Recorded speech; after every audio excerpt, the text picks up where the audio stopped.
Hey guys, I got a Canik, and my question is nearly double the price worth the difference? We're going to test it out. We're going to do the Canik TP9SF versus the Springfield Echelon.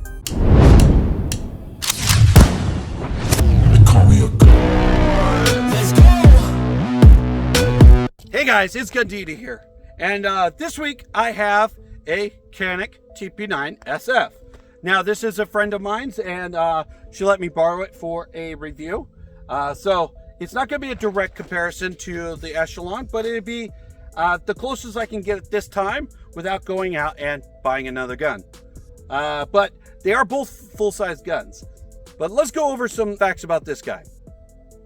As you know, that when the Canik first introduced the TP9S series, the TP9SA was one of the first guns introduced. It was a Walther clone. I want to say it was the Walther P99, but let me know in the comment section if I'm wrong. But it was a clone of a Walther, and it's so much of a clone that Walther mags can interchange with the Canik mags. That's how good of a clone it is. But since then, they've done a lot of innovation and a lot of advancements to the guns.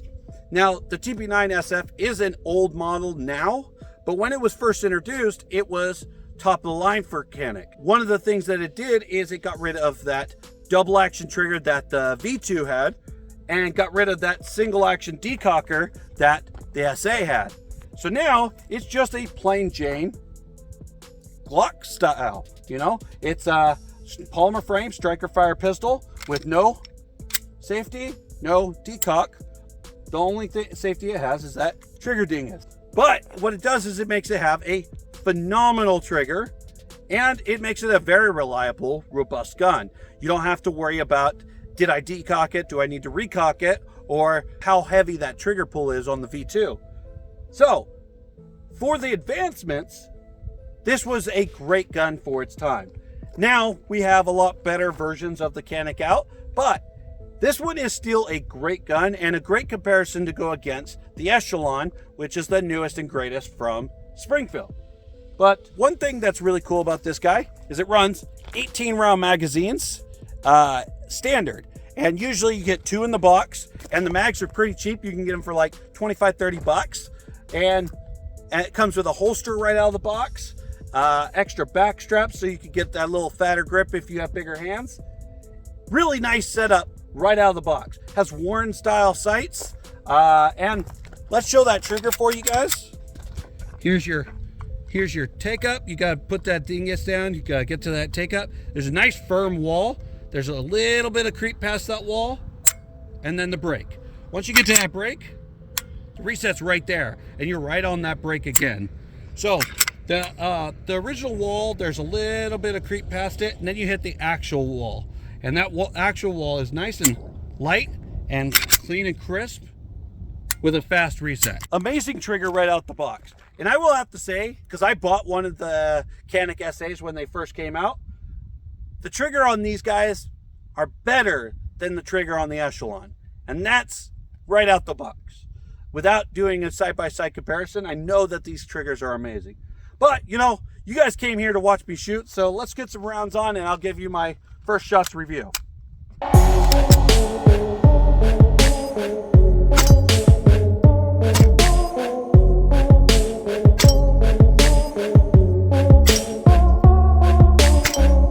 Okay. As to be expected, full-size pistol, phenomenal at accuracy.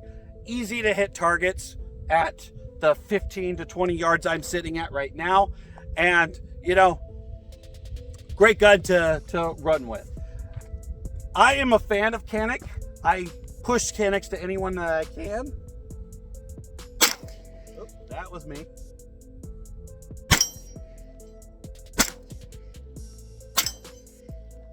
Because they are such an easy gun to shoot and to shoot well. You have a phenomenal trigger, you have great sights, you have good control because you have a nice full-size pistol, and it's only in 9mm. They only sell it in 9mm. Although they did have a variant in 40 cal, but they only did about 500 units of it and then gave it up. But it is in 9mm and it only comes in 9, so it's a great entry-level gun for anyone trying to get into shooting. And it comes with all those accessories right out the box. A one-handed recoil shot for you.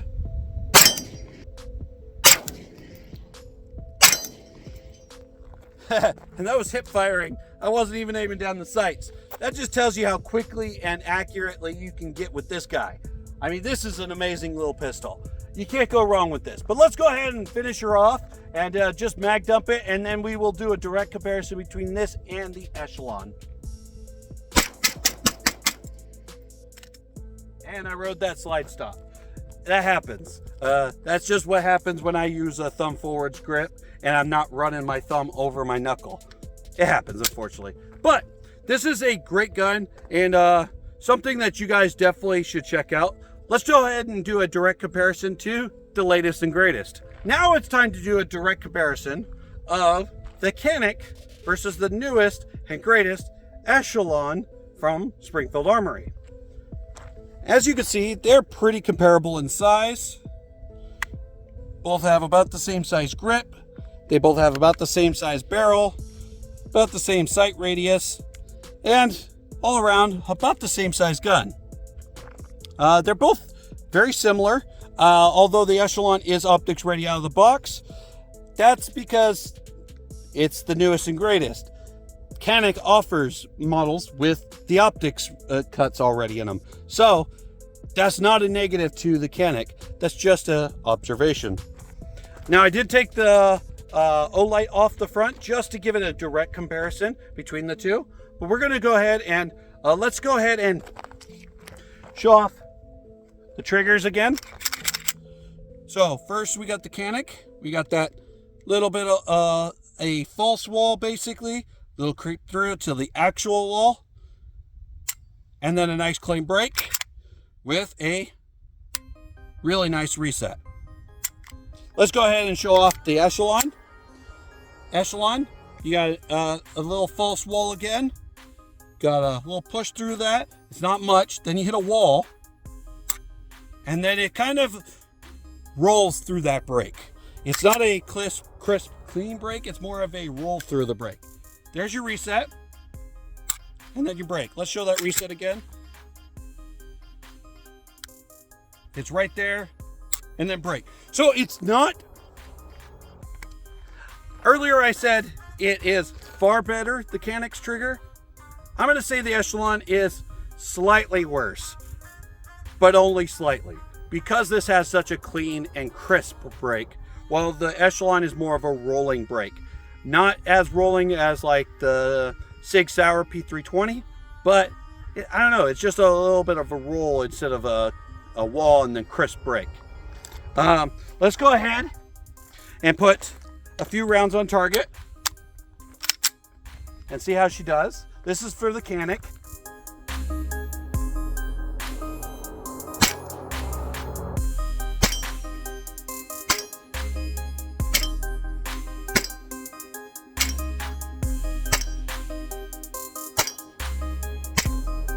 Okay, so the Canik is really nice, and you have that little chamber indicator to let you know that you have a round in there, which is, I mean, it's there. Now we're going to do a direct comparison to the Echelon. Now, if you've seen my Echelon video, you know that I've said that this trigger's a little sloppy. And that's because where my finger is being held on it. I think if I change my finger position, kind of closer to where just the pad is touching the trigger, I think it's going to be a little bit better. So we're going to go ahead and try that. But let's go ahead and load up these rounds. Now this is a 17 round magazine, but comes with a 20 rounder in the box. While the Canik is strictly 18 rounders, but you can get 20 rounders from Canik by getting the 2-round extensions that come with the SFX. But let's go ahead and put some rounds on target and show how it goes. We're just going to use the pad of our finger.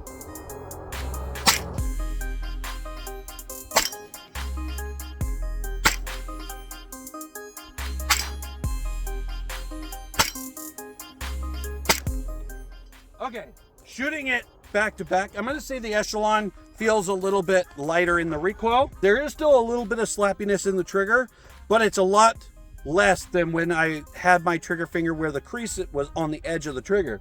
When I'm using just the tip of my finger right here near the pad, It's just a vibration. It's not an irritation. So that's a good thing. Accuracy wise, I feel like I'm about the same accuracy between them both. I'm not the best shot in the world, and I plan on getting better, but the only way you get better is to keep shooting. Let's go ahead and do it up close so you guys can see what it feels like, what it looks like with one hand.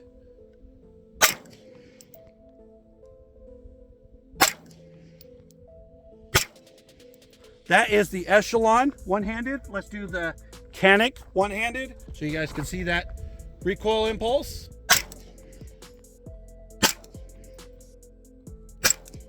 I will say, if it was my choice of guns and money wasn't an option, I like the Echelon.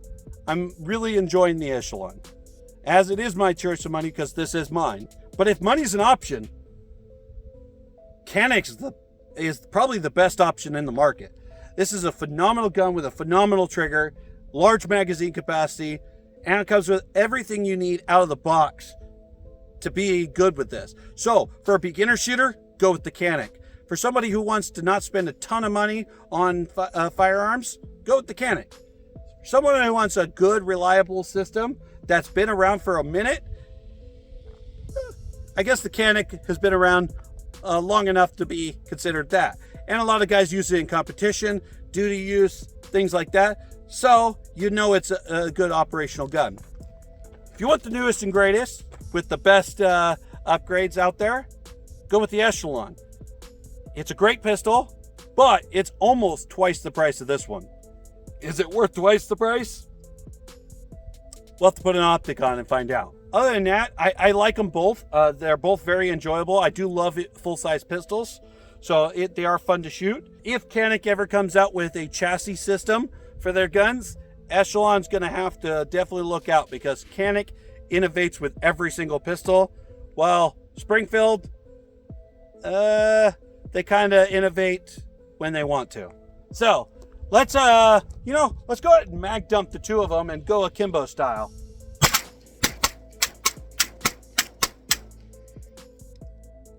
You gotta love akimbo style.